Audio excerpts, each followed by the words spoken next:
मेंढी गाई म्हशी या होत्या त्याच्यामध्ये आम्ही वाढ केली म्हणजे दुधाला अनुदान दिलं इथं धानाला बोनस दिला आणि जेणेकरून एक शेतकऱ्याला सपोर्टिव्ह होईल अशा पद्धतीनेच काम केलेलं आहे आणि एक टास्क फोर्स जो आहे जुना तो देखील त्याचं देखील पुनर्गठन केलंय त्याच्यामध्ये अनेक लोकांना आम्ही घेतोय थोडं काउन्सिलिंगची पण गरज आहे आणि कुठे ज्या ठिकाणी आम्हाला कळेल कुठे काही त्या शेतकऱ्यांना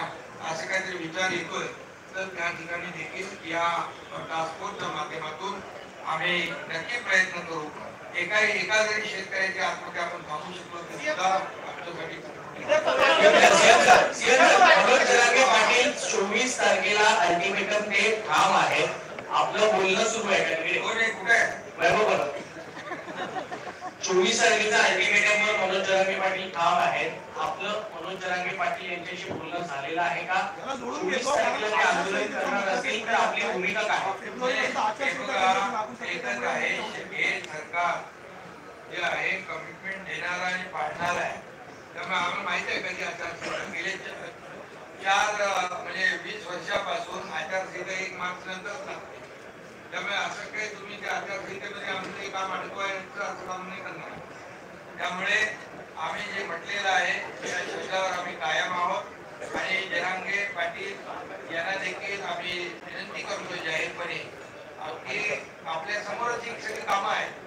सुरू आणि जे निर्णय आहेत जे आपल्या समोरच आम्ही घेतलेले आहेत त्यामुळे कुठलाही काही आम्ही आडपडदा ठेवलेला नाही त्यामुळे सरकारवर विश्वास ठेवून थोडं श्रद्धा सबुरी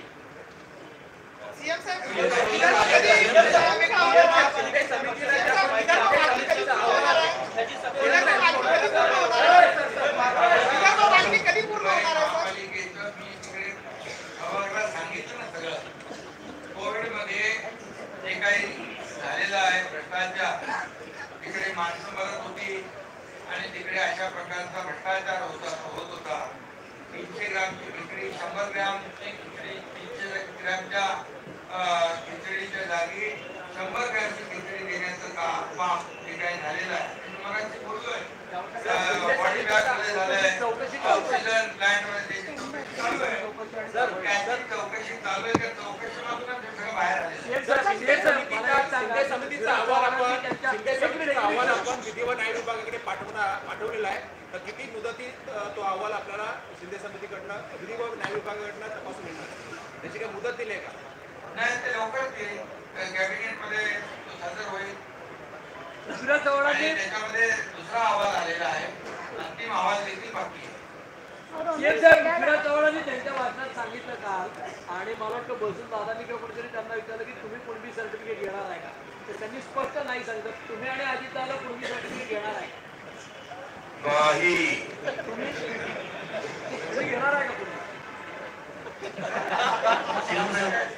विचारतोय महाराष्ट्राला कळावं म्हणून तुम्ही शेती करताच नाही मुख्यमंत्री हा सर्व समाजाचा असतो त्यामुळे मी माझी भूमिका स्पष्ट केलेली आहे आणि जो दाखला माझ्याकडे आहे मराठा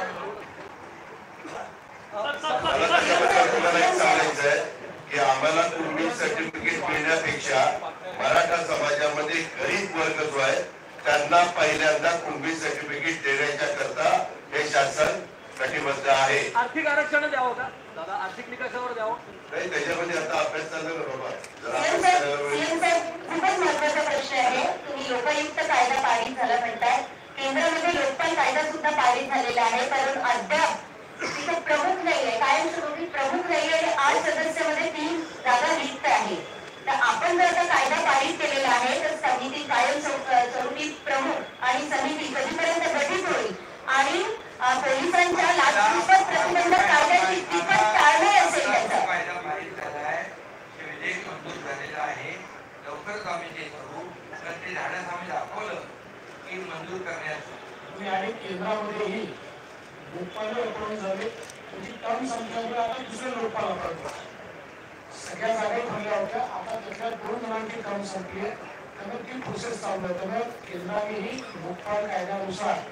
लोकपाल आणि त्यांचे जे बाकी जे लोक आहेत ज्युडिशियल मेंबर ते सगळे नवीन होते आता 5 वर्ष पूर्ण झाले